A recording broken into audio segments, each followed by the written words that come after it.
GPUSD, gold. But we're going to start with GPUSD, then we're going to move on to gold.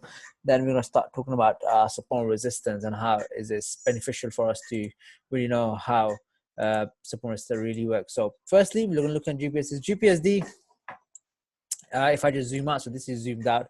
Let me just go to daily time frame, be easier for us to understand. So daily time frame, this is what GPSD currently looks like, right? Very strong downtrend. After retesting this resistant part of this trend channel, it dropped all the way. Currently it's just below on a short time frame, just below this trend line support level. So trend channel support level. So this is the support level that we're looking at. And so overall, if I were to just draw my support resistance, this will be my support. You can clearly see that will be my support.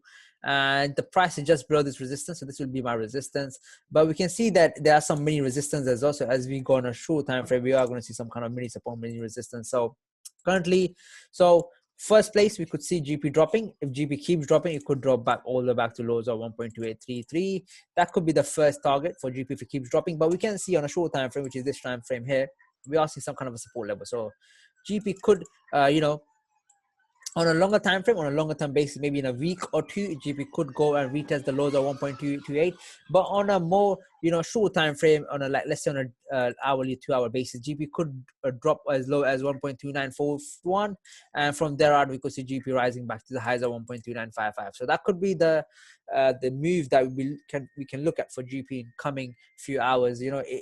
When the session closes, when the US session closes about 9:30 GMT, and after about an hour or so, the Australian session opens, then a Tokyo session opens up, and then the Japan Tokyo sessions and all the Chinese session, Hong Kong session opens up. Then we could see GP actually making a move upwards, because usually what happens is during a session change, the trend reverses. So usually, let's say during Tokyo hours the price was going up, so during London hours and US hours the price will start going down. So that's why usually you see a different change, a trend change, as soon as the new session opens up. So we might see GP rising as soon as the Australian session opens up around 10:30, and the target we're looking for GP to rise is 1.29949, and if that level breaks, we could see GP going as high as back to highs of 1.3094. And GP has done it, because it did drop all the way from there to there today. So overnight it could go all the way back up as well. So we might be waking up to really seeing GP retesting the highs of 1.3099, and if that happens, that would be a good opportunity for us to enter the market as a sell, and we could hold GP back to the lows of 1.2986. So keeping a close eye how GP reacts, but GP will be reaching a quite strong support level in about 16 pips or so, which is this level here, 1.2940. And if this level holds, then we can clearly see that GP could be looking to go highs, and first target resistance could be 1.2992, and if that level breaks, the next target could be 1.3031, which is also this EMA resistance we can see.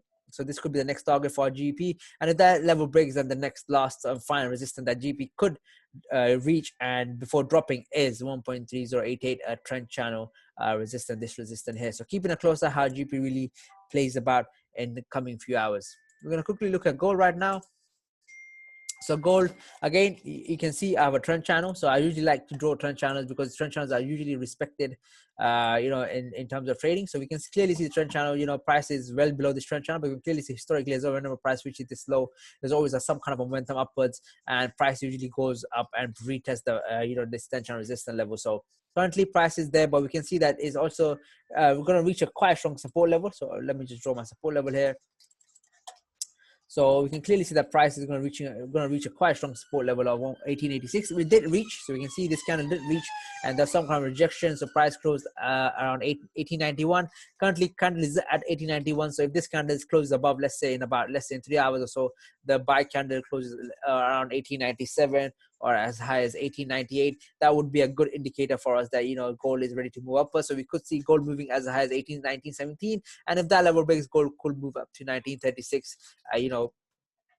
But this could be a long-term momentum for gold. For short-term, we do think gold might ring around 1902, so it might just rise about 10 points or so, and then after that, it might start lingering around for quite some time. So let's go on 15-minute time frame. So we can see 15-minute time frame, the kind of a drop we saw.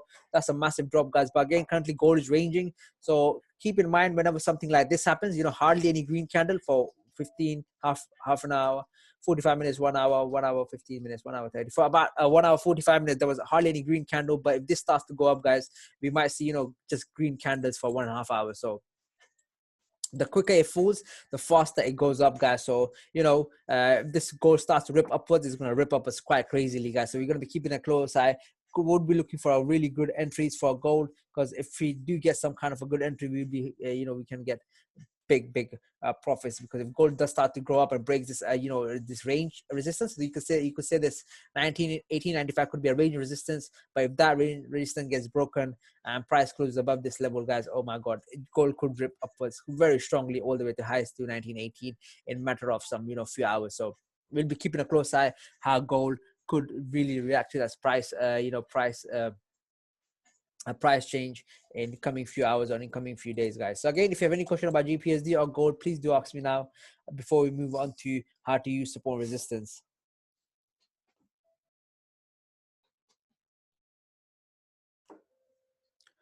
All right, guys, so we're going to quickly look at support resistance. Support resistance, basically, as I've explained before, is quite a simple tool.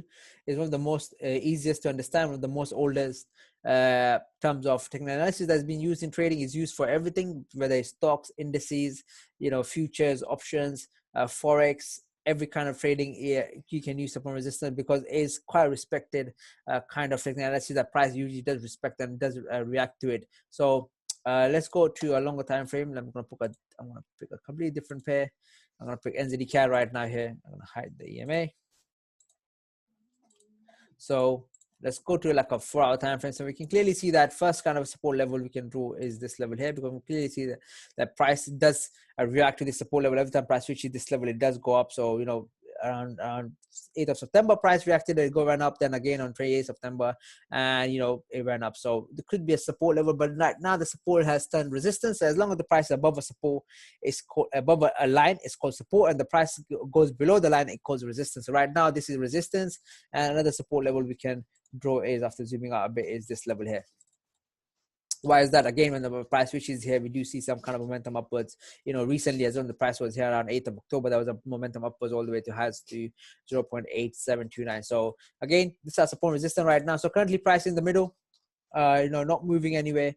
Currently in the middle of this support resistance. So usually when the price is acting this way, it's best not to take any trades. It's best to leave it alone. Because it could go either way. It could go up, it could go down. It would be really messy trade to take in, because there would be hardly any risk to reward as well. So I would leave this trade out. I would not look into getting this market. I want to see price reaching this resistance for me to look for me to enter as a sell, or the support level for me to enter as a buy. So let's go to different pair quickly. Let's try Euro NZD. So let's go again for our time frame. Let's look for some support resistance. So I can see my support here quickly. Again, that's a support level, because we can clearly see whenever price reaches this level, it does go up from here.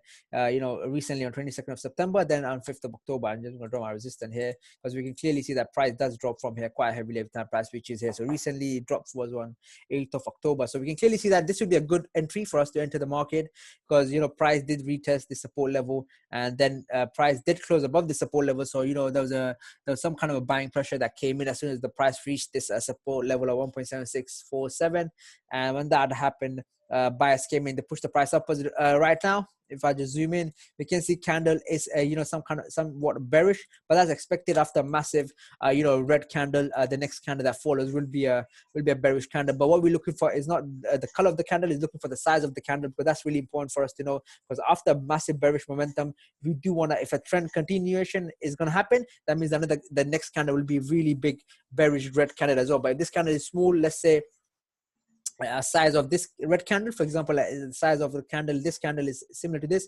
that's another indicator for us to enter the market as a buyer, because that would tell us that buyers are ready to buy, but sellers exhausted. Sellers are not able to push the price below this support level, and that's a good sign for buyers to come in the market and push the price upwards. So all right, guys, that's basically it. That's how you can use support resistance. Of course, this is a very basic intro to support resistance. It does get more complicated. Once you join VIP, you will be getting full lessons on support resistance, plus one-to-one lessons as well once you join VIP. So if you do want to know how to use support resistance in more advanced form, how to use support resistance, draw zones, how you can use support resistance in trend channel, how can you use support resistance in EMA, how can you use support resistance with different indicators, how to use support resistance using Fibonacci. If you learn all of that, guys, you have to join VIP. And when you do join VIP, you'll be getting a lot more info about, you know, other things as well, such as, you know, I talked about trend channel. I talked about why I like drawing trend channel, because it gives me a clear overview if it's a price uptrend or downtrend, and when to enter the market, when to exit the market, guys. So thank you so much for joining, guys,